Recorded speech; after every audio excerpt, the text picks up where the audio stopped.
Vamos a las Escrituras, al libro de Éxodo, ya que hemos empezado por ahí a leer en el Éxodo. Sabes, es bueno, ¿verdad?, que podamos leer no simplemente Levítico. Levítico habla acerca o respecto a las fiestas, que tú y yo podemos entender que mucho de lo que habla el libro de Levítico, ¿verdad?, es enseñanza, es la instrucción, podríamos decir, de lo que es el Pesaj o lo que es Pascua. Para lo que es mucho se habla, a veces se tiene el entendimiento y se dice que es lo que es celebrar las fiestas bíblicas, podríamos decir, que ya no nos pertenece o ya no nos concierne a nosotros, sino que muchas veces se nos ha dicho que ya es algo que no está concerniente para el pueblo evangélico. Pero si tú y yo vemos e indagamos, y no quiero entrar mucho en ello, ya habrá tiempo para hablar más de eso cuando se vayan acercando más en 15 días, pero algo que tú y yo podemos entender, que cuando el Padre dio las enseñanzas o la instrucción de cómo se debería de ser celebrado, podríamos decir el memorial, de él dio un ejemplo en el libro de Éxodo, cómo tendría que ser celebrado cuando el pueblo de Israel salió deprisa de la tierra de Egipto y tuvieron que gozar el cabrito, tuvieron que tomar un cabrito que fuera de cierto tiempo, de cierto tiempo de edad, tenían que prepararlo, tenían que gozar el cabrito, tenían que salir apresurados, porque eso representaba, dice, y ese será el principio de los años. Por eso cuando tú y yo hablamos, ¿por qué el año nuevo, verdad? Porque la misma palabra dice, y este será el comienzo o el principio de los años para ustedes, que sería precisamente en el mes de Abib o en el mes de Nisan, que también se le conoce de esa misma manera. Cuando prepararon, dice ese tiempo, después al 14 fue cuando celebraron el Cordero, lo que significaba Pesaj. Vemos también que el mismo nuestro Yeshua, nuestro Mesías, habló respecto a ello cuando estaba con sus discípulos, que mandó a que prepararan el ceremonial de Pesaj, que tú y yo conocemos, o muchos de nosotros podríamos pensar, ¿verdad?, que sería como la Santa Cena que Jesús estaba preparando con sus discípulos. No era la Santa Cena, era precisamente el memorial de Pesaj, cuando Yeshua mandó a sus discípulos que prepararan la mesa, que fueron a tal lugar, prepararon la mesa, y dice, al cabo, si tú miras, Yeshua no les dio instrucciones cómo tenían que prepararlo, puesto que siendo personas, permíteme utilizar la palabra, judías, con un conocimiento hebreo o judío, sabían y conocían perfectamente cómo debía de celebrarse la celebridad o el Pesaj. Tenemos que entender que mucho de lo que Yeshua hablaba o enseñaba dentro de las Escrituras tenía mucho significado. Tal vez para nosotros, cuando venimos de recién convertidos, tú y yo decimos, ¿y eso cómo es? ¿O eso cómo funciona? Pero cuando tenemos que entender que el auditorio, o que el auditorio que Yeshua tenía, eran personas que en su mayoría eran personas hebreas, eran personas judías, y que por lo tanto debían ser personas que estudiaban minuciosamente la Torah. ¿Cuántos entendemos eso? Y cuando te digo Torah, no te estoy hablando de un manuscrito hebreo, un manuscrito judío, sino que la misma palabra Torah, si sacamos la definición de la concordancia Strong, significa enseñanza, instrucción y orientación. O sea, hace que cuando hablamos acerca de la Torah estamos hablando de enseñanza, de instrucción y de orientación. ¿Cuántos entendemos eso? Así es que si yo digo, verdad, que no deseo Torah porque suena muy judío, muy hebreo, estoy de cierta manera rechazando lo que es la enseñanza y la instrucción de nuestro Padre. La misma Escritura también nos dice, verdad, que aquel que hace oídos sordos para no escuchar su ley, su Torah, dice, la oración de tal hombre también es abominable. ¿Por qué? Porque sería una incongruencia tratar de levantar nuestras oraciones delante de nuestro Padre y a la misma vez decir, yo no tengo que guardar ningún mandamiento, ningún estatuto que Dios me ha dado. ¿Cuántos entendemos de esa manera?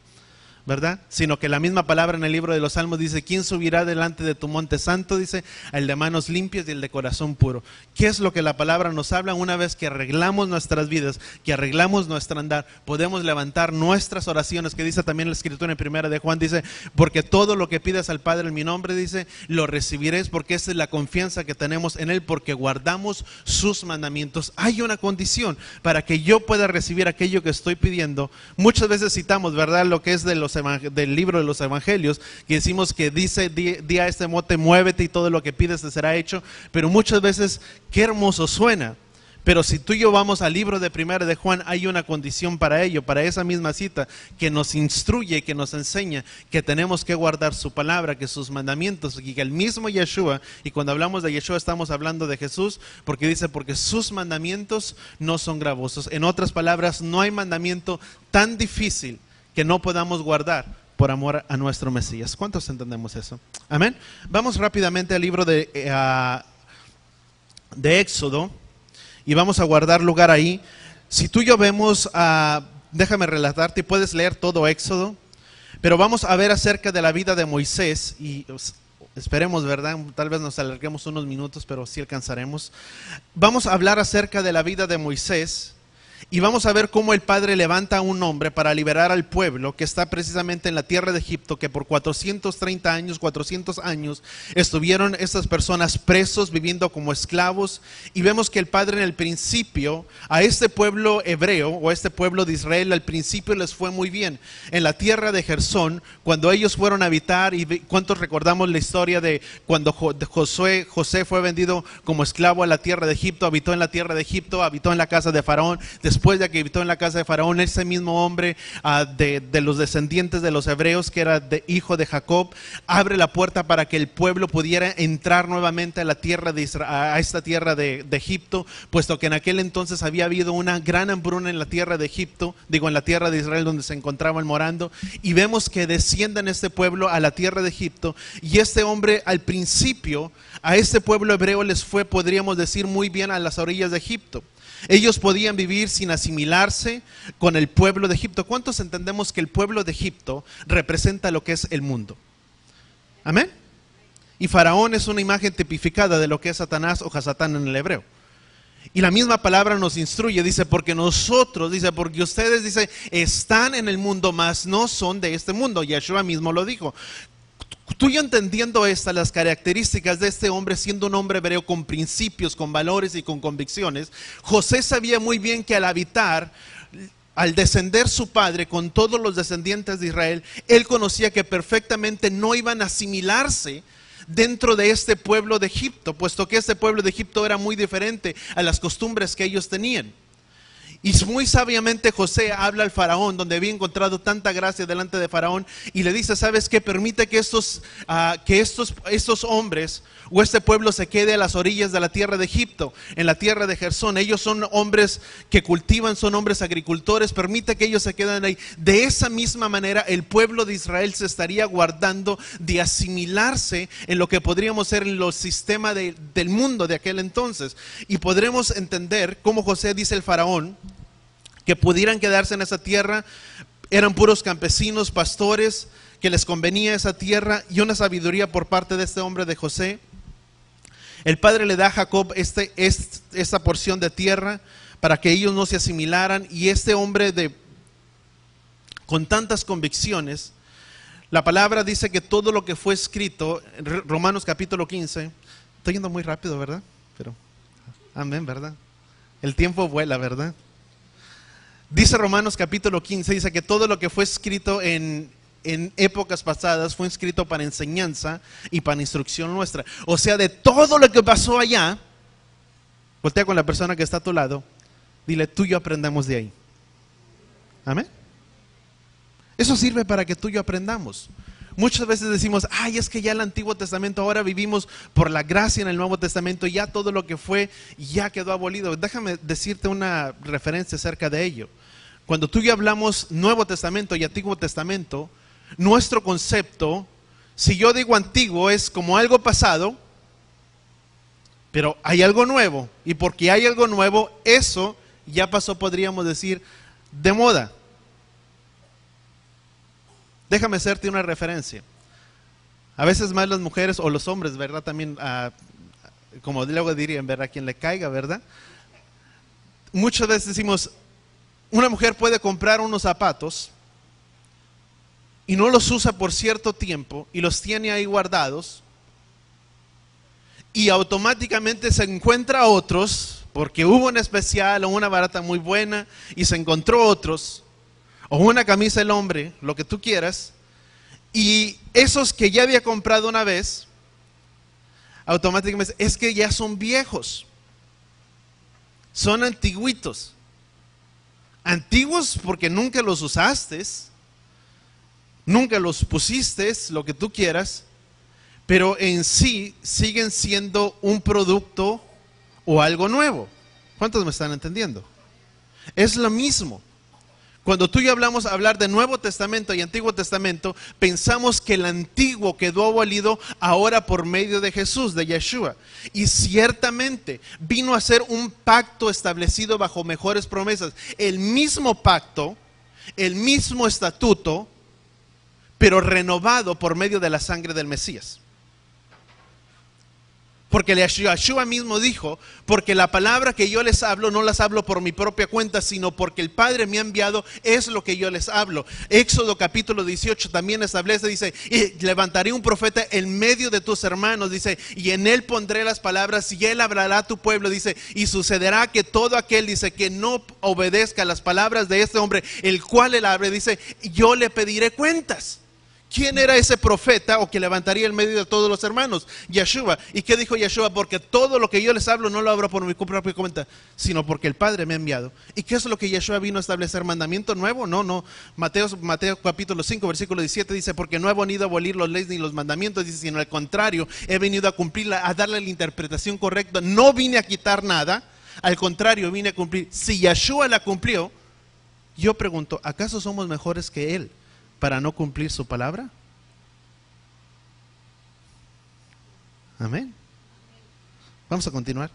Dice que todo lo que fue escrito en épocas pasadas fue escrito para enseñanza y para instrucción nuestra.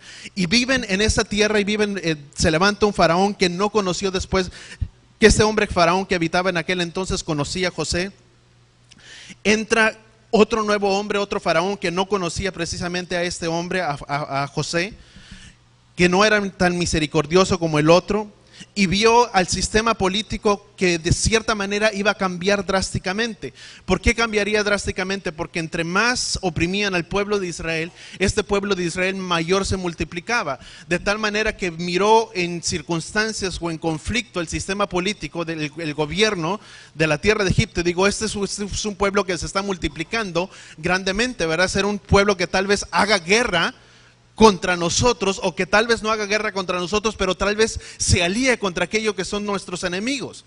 Y vemos que oprimió a este pueblo, los pusieron bajo yugo, bajo esclavitud por 430 años, y este faraón, después de que miraron que este pueblo se multiplicaba en gran manera, Faraón había levantado un edicto, había mandado nodrizas para que estas nodrizas fueran y visitaran precisamente donde estaban. Todo eso lo puedes encontrar en el Éxodo capítulo 1, el capítulo 2 y en el capítulo 3 en adelante. Y vemos que levanta estas nodrizas y les da un edicto, no una orden, para que estas nodrizas fueran y dieran muerte a todo primogénito.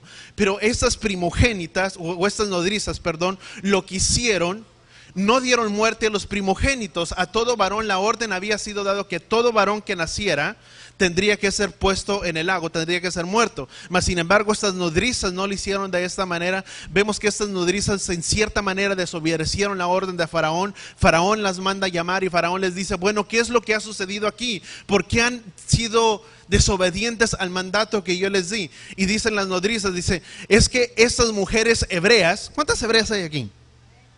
Amén. Amén. Y te digo hebreo por la sangre de nuestro Mesías. Y no simplemente por ello. Lee Romanos capítulo 9. Dice que hemos sido injertados en el buen olivo. El olivo, si tú miras, el olivo representa a Israel. Y la raíz del olivo representa a Yeshua. Yeshua mismo dijo, sabe bien que no sustentas toda la raíz. Dice, sino la raíz te sustenta a ti. Y separados de él nada podremos hacer. Dice Romanos que somos partícipe de la riqueza de ese olivo que representa a Israel. Y si hemos sido injertados en Israel, conforme a la palabra de Efesios, dice que ahora somos conciudadanos y miembros de la familia de Israel. Y si miembros y conciudadanos de la familia de Israel, sus pactos y sus promesas nos conciernen a nosotros, y por lo tanto tenemos una ciudadanía. Por eso te digo, ¿cuántos hebreos? Y dices, pastor, pues si yo nací aquí, tal vez. Pero hay una ciudadanía que nos es dada por medio de la sangre del Mesías, conforme a la palabra de Efesios capítulo 2, que abolió la pared intermedia que se interponía entre judíos y gentiles, y de ambos pueblos hizo un solo pueblo. No judíos, ¿qué te estoy diciendo? ¿Qué quiero decir con esto? No es que seamos tan exclusivos y que como pueblo evangélico estamos tan separados del pueblo hebreo y nosotros acá como el pueblo y ellos allá. Déjame decirte que el mismo Elohim de ellos es el mismo Elohim de nosotros. Conforme la palabra en capítulo 37 en el libro de Ezequiel, la misma palabra dice que en los tiempos finales, dice, Él hará de ambos pueblos, dice, únelos ambos pueblos en tu mano. Dice, ¿qué representa esto? Dice el profeta, dice, representa la casa de Israel, la casa de la tribu de Jacob y la tribu de Judá. ¿Qué significa? Que serían uno solo en su mano. Dice, y uno será su rey, su capitán sobre todos ellos. ¿Quién? El Mesías. ¿Cuántos entendemos eso? Uno mismo. Vamos a continuar. Y este faraón envía a estas nodrizas para que diera la orden, sin embargo ellas no lo hicieron. Y dijo, estas mujeres hebreas son tan fuertes. ¿Cuántas mujeres fuertes hay aquí? Amén. Dice, son tan fuertes y tan vigorosas, dice que para que cuando llegamos nosotros, ellas ya dieron a luz. No les daba tiempo de llegar. Y sin embargo dice que esas nodrizas encontraron favor y gracia delante de los ojos de Yahweh. Y en eso se cumple una promesa que le fue dada a Abraham, que le dijo a Abraham, Abraham, benditos serán, dice, todos los que te bendigan, y malditos serán todos los que te maldigan. Y esas nodrizas bendijeron al pueblo hebreo, y por haber bendecido al pueblo hebreo, dice que Yahweh les entregó una heredad y una porción sobre ellas y casa. Yahweh es fiel a su palabra. Los que desistimos a veces de los propósitos somos nosotros. Él no se olvida de sus promesas, y esas nodrizas fueron bendecidas. Cuando nació Moisés, después de que no funcionó, mandó a todo el ejército del pueblo egipto para que dieran muerte a todo primogénito. No funcionó como las nodrizas habían hecho. Nació Moisés, y precisamente esta madre, que siendo una mujer muy inteligente, ella hizo de Moisés un canasto o un barquito, lo que tú y yo podríamos decir un Moisés. Y dice que lo puso en el lago o en el agua, y lo encontró la hija de Faraón. Y al encontrarla la hija de Faraón, dice que lo tomó, pero más sin embargo cuando su madre, la madre de Moisés, lo había depositado sobre aquella canasta, su hermana había quedado observando a ver hacia dónde se dirigía aquel canasto o aquel barquito o el Moisés que su madre había hecho. Y cuando miró que la hija de Faraón lo había tomado, ella fue muy astuta, la hermana. Va y se para delante de la hija de Faraón y le dice, yo conozco a una mujer que puede amamantar y que puede nutrir a este bebé.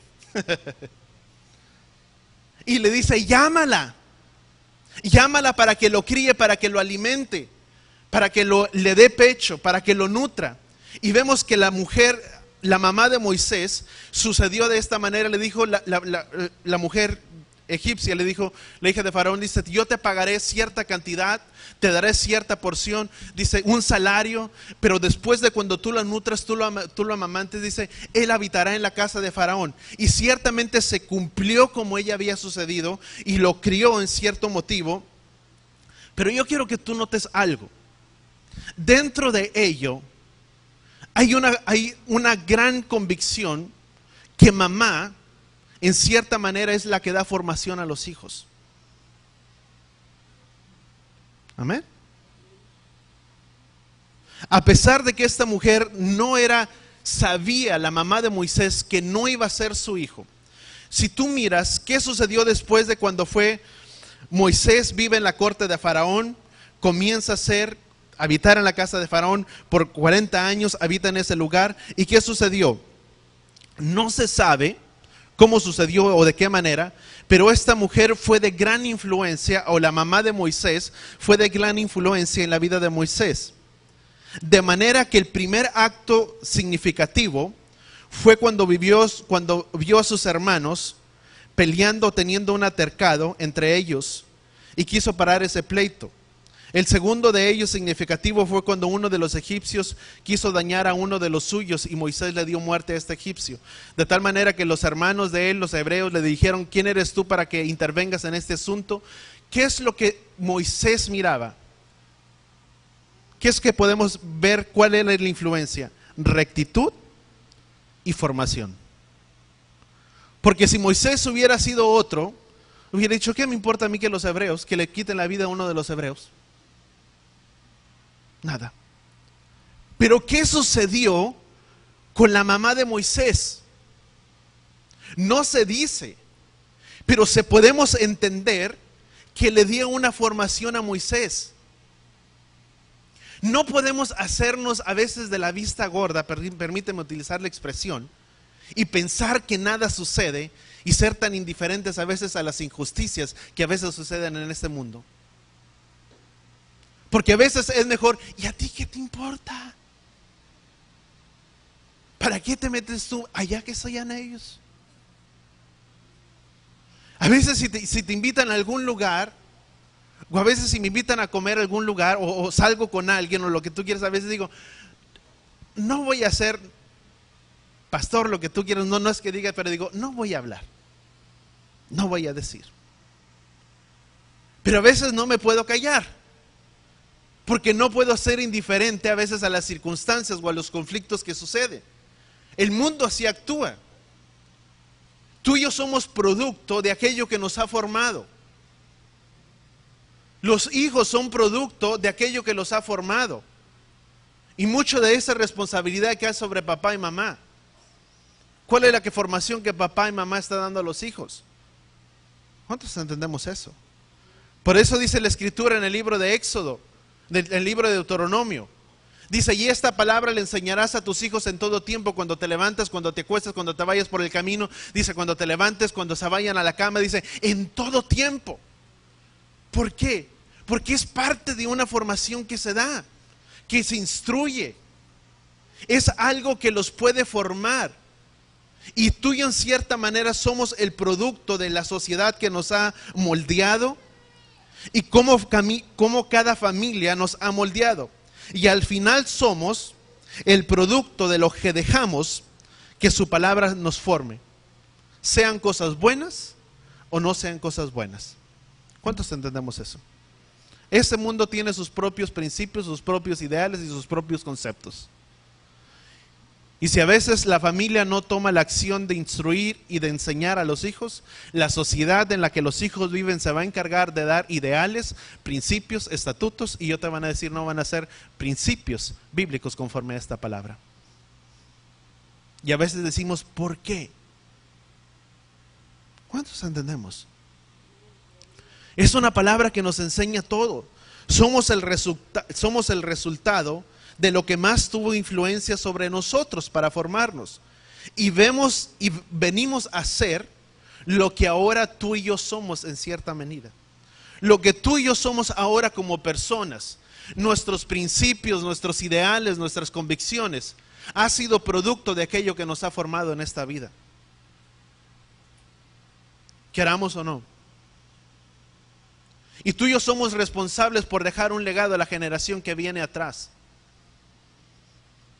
Tal vez no la nuestra, pero sí la generación de tus hijos. Y tú y yo somos responsables por ellos. ¿Cuáles son los principios que tú y yo estaremos dando? Se dice que los ideales muchas veces de una nación o de un gobierno vienen a ser los ideales precisamente de ese pueblo.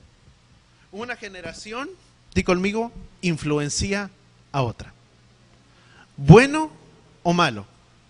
Una generación siempre va a influenciar a otra, bien o mal. La generación que deja, como el padre toma a un hombre, primeramente a un hombre llamado Moisés, a quien le iba a entregar precisamente o encomendar toda su palabra, toda su constitución, lo confía a un hombre, se la confía, y ese hombre es llamado precisamente Moisés. Tú y yo somos hombres mortales. ¿Cuántos entendemos que somos hombres mortales? Amén. Somos hombres mortales. Y lo que tú y yo hacemos en nuestra peregrinación o en esta tierra o lo que tú y yo ejercemos, nuestros ideales, nuestros principios, nuestras convicciones, es lo que dejamos como descendencia directa a la generación que viene detrás de nosotros. Amén.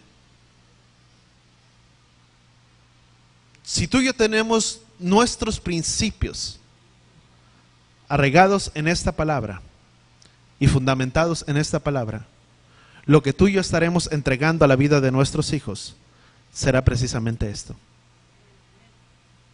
¿Por qué crees que el pueblo de Israel es un pueblo grandemente bendecido? ¿Por qué crees que es un pueblo que es bendecido en todo? En muchas de las áreas, quien sobresale es a veces el pueblo judío, porque precisamente tiene sus principios fundamentados en esta palabra, no por otra cosa. Que a pesar de cómo vivas, si tú quieres de cierta manera y que digas, ay, es que tal vez no da tanta convicción de que sea tanto de un hijo de Yahweh, tal vez no tanto. Podrá ser como ser el mundo, pero muchos de ellos tienen sus fundamentos puestos en esta palabra. Y la misma palabra dice, medita de día y de noche en esta palabra, en este libro de la ley, y todo lo que hagas te saldrá bien. Entonces harás prosperar tu camino. ¿Cómo vamos a prosperar nuestro camino? ¿Por declararlo? ¿Por profetizarlo? ¿Puedo levantar mi voz y alzar mi voz y decir, Padre, tu promesa dice que todo lo puedo en ti que me fortaleces, y puedo soltar un montón de promesas sueltas sobre mi vida y puedo declararlas todas, pero si mi vida no es alineada como a los parámetros de esta palabra, no va a suceder nada en mi vida?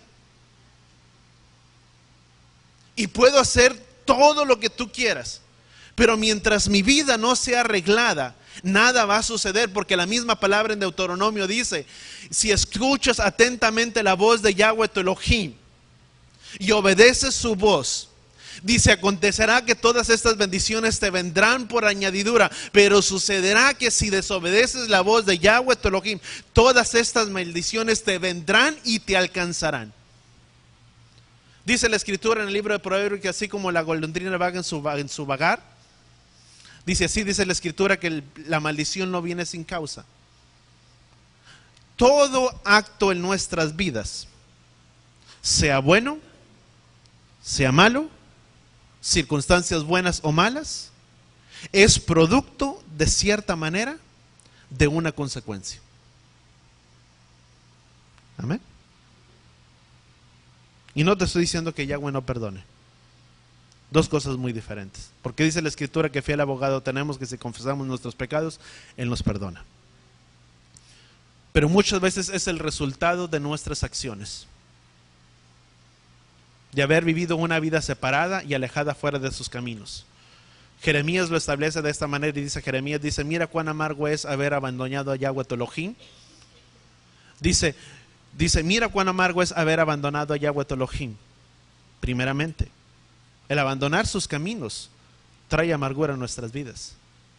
Dice, y tu propia maldad te castigará. Ay, es que Yahweh no me quiere. No, Yahweh nos ama. Y Yahweh desea lo mejor para nuestras vidas. Y Yahweh desea que seamos bendecidos y que seamos prosperados en todo, así como prospera nuestra alma. Desea bendecirnos. Pero también primeramente desea que nuestra vida sea arreglada. Porque cuando se arregla la vida, se arregla todo. ¿Cuántos entendemos eso? Y eso es una realidad. Y dice la escritura que este hombre dejó cierta formación en la vida de Moisés, su madre, y tenemos que empezar primeramente a identificarnos como el pueblo de Yahweh. ¿Cuántos entendemos que somos su pueblo? Y tal vez por el tiempo no voy a alcanzar en todo. Dos mis hojas, ¿verdad? A veces traigo como 10. Pero, ¿qué es lo que podemos entender? Primeramente tenemos que entender, y te digo, ¿cuántos nos identificamos primeramente como el pueblo de Yahweh? Un pueblo diferente, que gozamos de ciertos privilegios, de libertades en este país o en el país que podamos habitar, y nuestra ciudadanía primeramente no está en esta tierra. Número uno, nuestra ciudadanía está en Yahweh. El hombre puede desvivirse, hacer todo lo que quiere, por dejar influencia, por dejar legado, por dejar herencia, por hacer todo lo que tú quieras. Pero al final de esta vida, todo lo que tú y yo construimos o levantamos, al final de todo es pasajero. Nada de lo que tú y yo podamos construir o hacer nos acompañará cuando tú y yo partamos. Lo único que nos va a acompañar serán nuestras buenas acciones, porque de ellas hablarán en el día de nuestro juicio. Y cuando tú y yo nos identificamos como el pueblo de Yahweh, tenemos que entender que somos de una ciudadanía diferente, de un molde diferente, que estamos en este mundo, mas no somos de este mundo. Cuando Yeshua habló a sus discípulos y les dijo, porque ustedes son de este mundo, más, dice, están en este mundo, mas no son de este mundo, no estaba hablando en el contexto en el cual tú y yo le entendemos ahora, que podemos decir es que nos está hablando a no asimilarnos en las cosas del mundo. Estaba hablando al pueblo hebreo, al pueblo judío, que se habían asimilado dentro de la cultura griega que se había establecido por muchos años.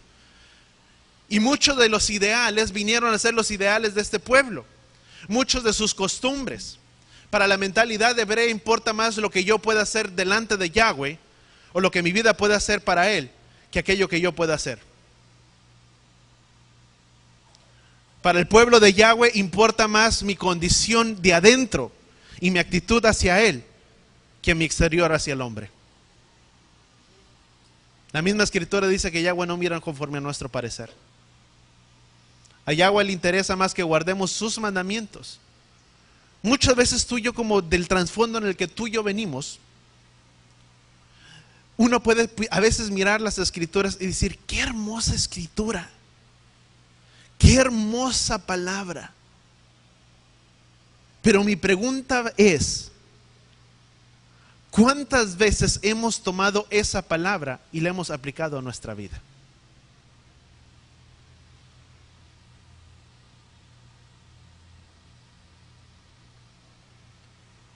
Medita en esta palabra de día y de noche, dice la escritura. Y decimos, Padre, qué hermosa palabra la tuya. Que si aplico mi vida, todo, no dice algunas cosas, dice todo lo que hagas te saldrá bien, porque entonces harás prosperar tu camino. Y decimos, qué hermosa palabra. Pero cuando nos vemos en la encrucijada de nuestras vidas, todos nosotros en cierta medida vamos a ser probados en nuestras vidas. Y lo que tú y yo hemos dejado que esta palabra nos forme, cierta manera será nuestra reacción hacia ello delante de las circunstancias. Tú y yo somos probados. Cuando hablar de Shabbat, y para los que entienden y otros que no tienen el entendimiento, ¿por qué Shabbat? Primeramente porque Shabbat es el cuarto mandamiento establecido por el Padre. Si tú y yo leemos los 10 mandamientos, el cuarto mandamiento es: guardarás el día de reposo y lo santificarás. Número 1.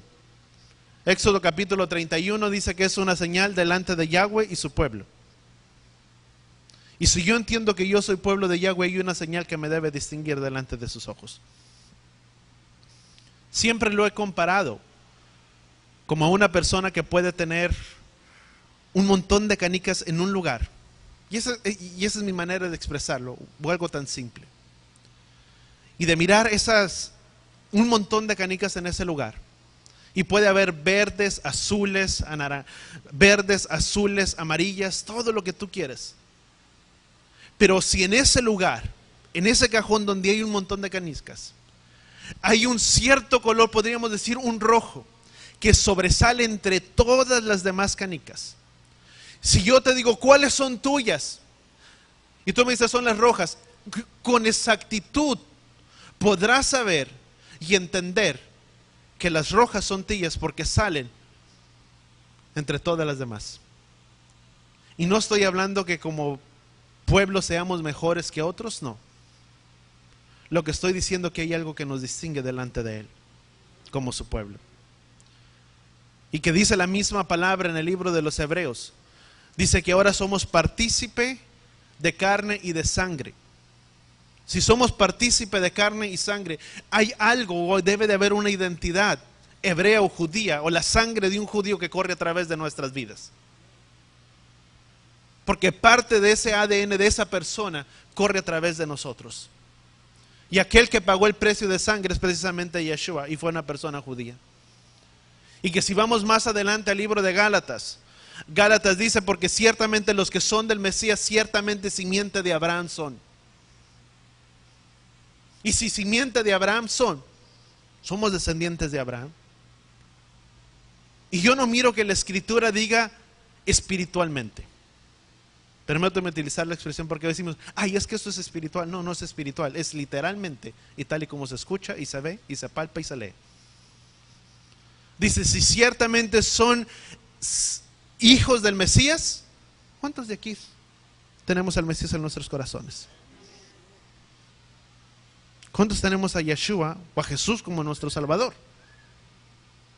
Muchos de nosotros, o tal vez todos.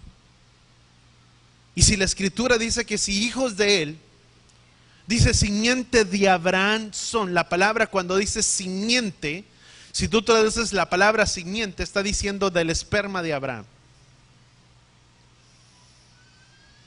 Somos descendencia de Abraham. ¿Y a quién se le fueron dadas las promesas? Déjame hacer una referencia. Tal vez por el tiempo ya no voy a llegar a donde quiero. La próxima semana voy a continuar. Pero ¿a dónde quiero llegar con este punto?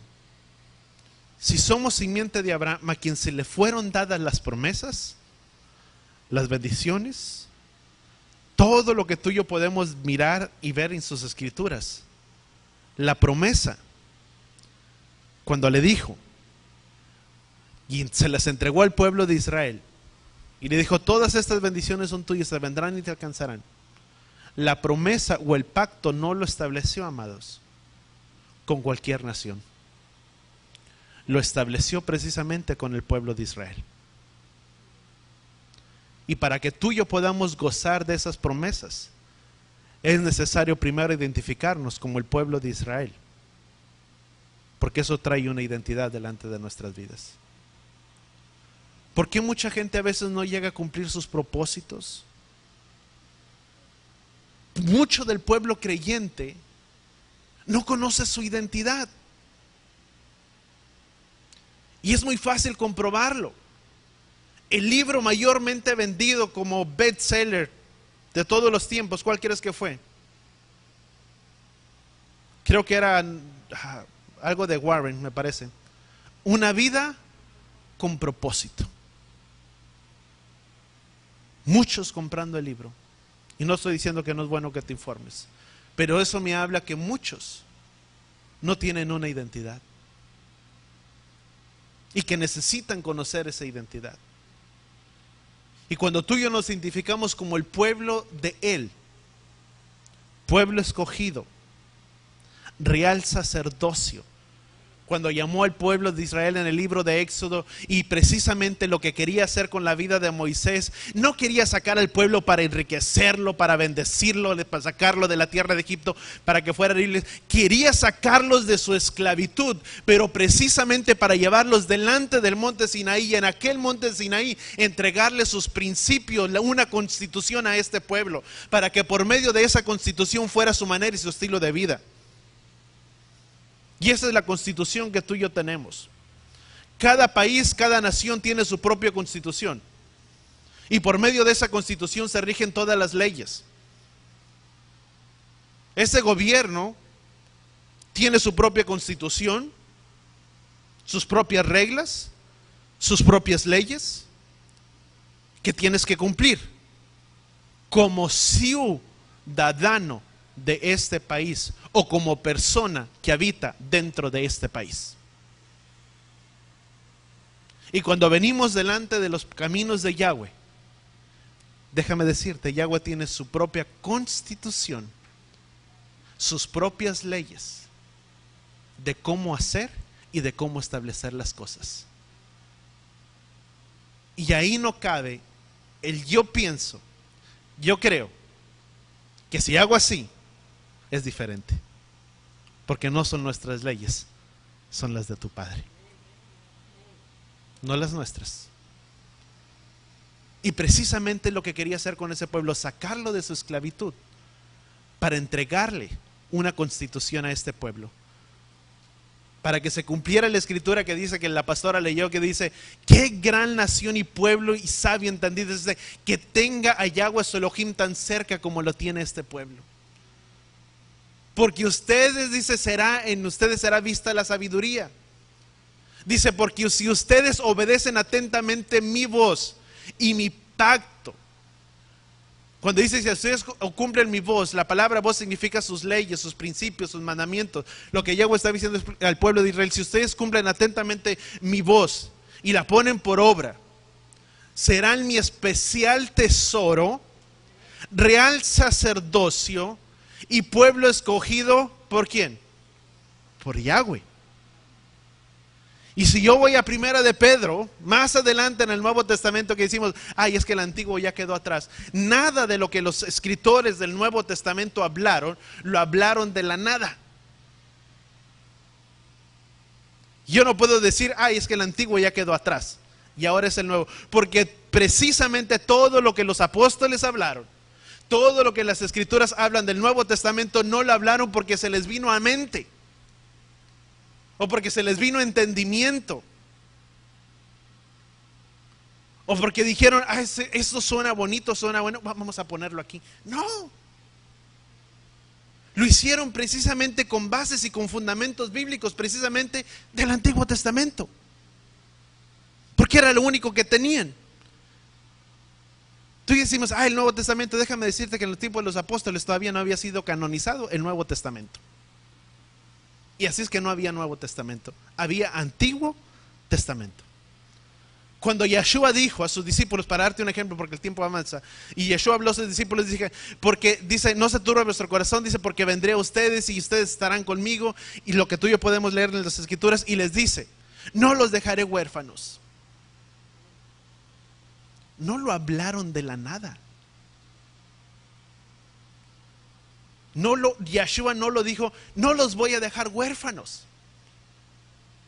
Ellos habían, el auditorio que Yeshua tenía eran personas hebreas, y por ser personas hebreas entendían precisamente muy bien los conceptos de los cuales Yeshua hablaba escrituralmente. Porque precisamente en el libro de Eclesiastés, si no me equivoco, creo que es en Eclesiastés, dice: porque huérfanos somos, sin padre y sin madre, y todo esto nos ha sobrevenido sobre nosotros, toda esta calamidad, decía el pueblo. Y cuando Yeshua dijo: no los dejaré huérfanos, ellos entendían que no iban a estar solos, porque la escritura en el Antiguo Testamento, ellos habían declarado: huérfanos somos, sin padre y sin madre. Y Yeshua dice: no están solos, no los dejaré huérfanos. Porque se entendían, se sabía que estaban solos. Son cosas que tú y yo podemos entender y poder mirar la riqueza de su palabra que tiene para nuestras vidas, y que precisamente venimos a ser uno con todo su pueblo Israel. Y cuando te digo somos uno con todo Israel, no te estoy diciendo que somos judíos, ni tratamos de hacer a judío a nadie, ni mucho menos hacernos judíos. ¿Cuántos entendemos? Porque es necesario que tú y yo entendamos que hubo una gran división en el libro de Primera de Reyes. Y ya me desvío un poco de mi mensaje. En el libro de Primera de Reyes hubo una gran división, y en esa gran división que hubo, proféticamente se le habló a Jeroboam, y se le dijo a Jeroboam, el profeta le dijo a Jeroboam: Jeroboam, toma para ti un manto, y este manto rásgalo en 12 pedazos, y de esos 12 pedazos tomaré 10 pedazos de ese manto para ti. El significado de lo que el profeta le estaba diciendo: ¿cuántas tribus son? 12. Y le dijo, proféticamente le estaba diciendo: son 12 tribus, pero 10 tribus, Jeroboam, se quedarán contigo. Y de esas 10 tribus se estaría cumpliendo la palabra profética en el libro de Génesis, cuando se le habló a Abraham, y Abraham trajo delante a sus hijos, trajo José a sus hijos delante de la presencia de Jacob y le dijo: bendice a estos hijos. Y empezó a poner la mano sobre Efraín y Manasés, y impuso sus manos. Quien era el primogénito era Manasés, y al extender sus manos de esa manera le dijo: padre, no, ¿qué estás haciendo? Mi primogénito es Manasés. Y Jacob, aunque era ciego, pero no en sabiduría y no con sus ojos espirituales, le dijo: lo sé, hijo, pero Efraín llegará a ser una gran multitud de naciones y se multiplicará como los peces en el centro de la tierra. Así se multiplicará este pueblo de Efraín. ¿Y sabes de dónde era descendiente este hombre Jeroboam? De Éfrata, de la tribu de Efraín, de los efraimitas. ¿Y qué es lo que hizo Efraín por medio de él? Fueron en su cautiverio, exiliados a la tierra por el pueblo sirio. Nunca regresaron de su cautiverio, sino que en ese cautiverio en el que permanecieron hasta el día de hoy, se asimilaron entre los pueblos, entre las naciones, abandonando y perdiendo su identidad como pueblo.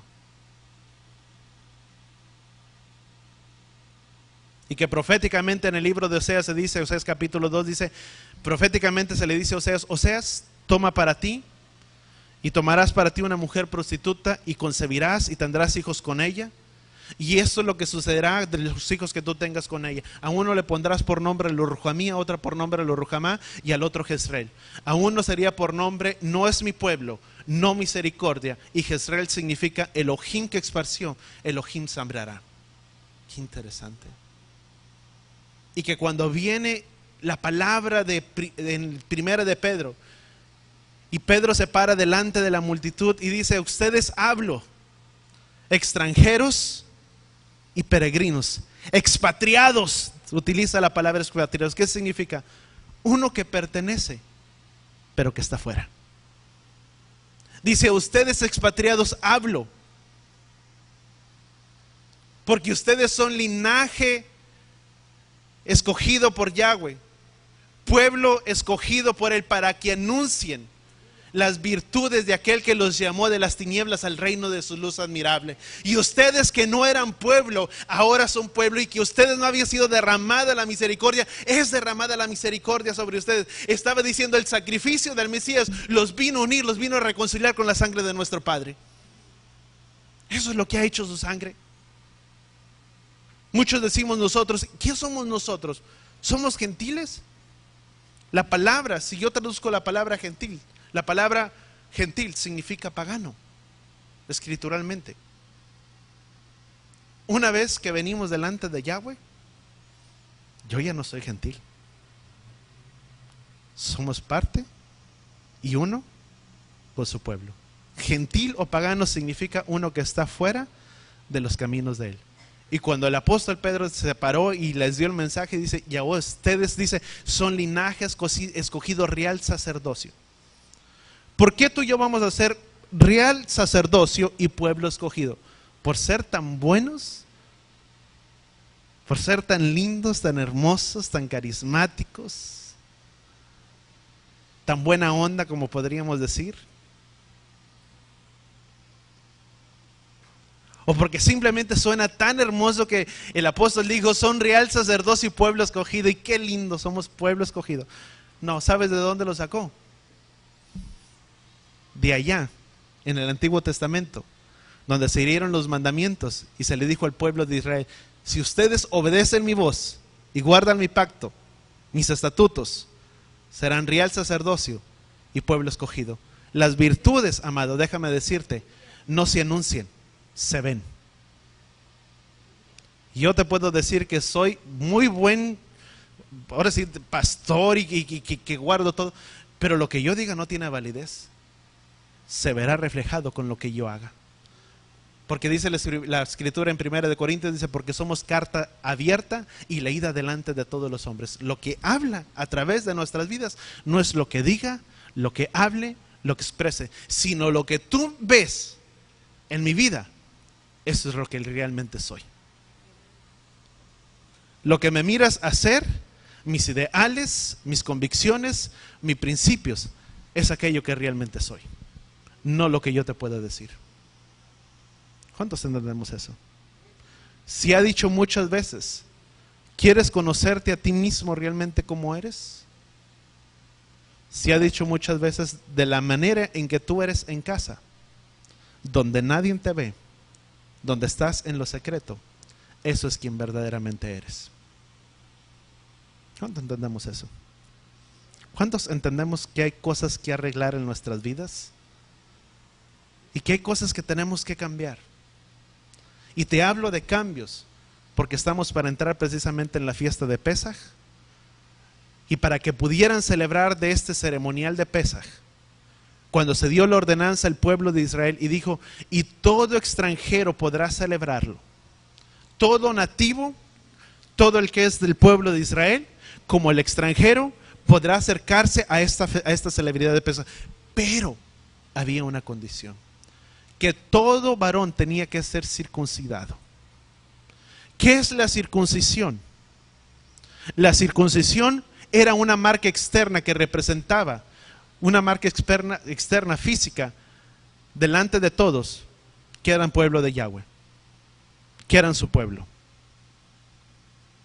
Todos. Y aquel que no lo estuviera tenía que tener esa marca física. Mas ahora en el Nuevo Testamento, Yeshua viene y dice, porque ahora la circuncisión es en el corazón. Y que cuando llegaron delante de la sinagoga y tuvieron el gran conflicto dentro del pueblo del Sanedrín, en Hechos capítulo 15, y se instituyó, ¿qué es lo que vamos a hacer aquellos que están regresando? Aquellos que están regresando y que están viniendo nuevamente, ¿qué es lo que haremos? ¿Qué es lo que haremos? Se instituyó que no se les impondría nada, porque se hablaba que si tendrían que ser circuncidados, que si no tenían que ser circuncidados, aquellos que estaban retornando o poniendo su confianza en Yahweh, dice, no serán circuncidados, dice, simplemente se les prohibirá, se les va a prohibir. Léelo en Hechos capítulo 15, dice que se abstengan de lo sacrificado de los ídolos, de imágenes y de tantas cosas, dice, porque al final de cuentas, dice, siempre habrá alguien en la silla de Moisés. ¿Qué es lo que estaban llegando? ¿Cuál fue el veredicto que se llegó? No se les va a prohibir nada. Pero al momento de que estén asistiendo a la sinagoga, en aquel entonces, porque el pueblo gentil no podía ser introducido en la sinagoga, dice que en el momento que ellos estuvieran siendo integrados a una sinagoga, dice, pues no nos preocupemos porque siempre habrá alguien en la silla de Moisés. ¿Qué se hace en la silla de Moisés? Precisamente enseñar, instruir Torah, principios, estatutos y mandamientos. A medida que ellos se vayan integrando y siendo uno con todos nosotros, no habrá necesidad que les digamos, no tienes que hacer esto, porque la misma palabra nos enseñará y nos instruirá qué es lo bueno y qué es lo malo.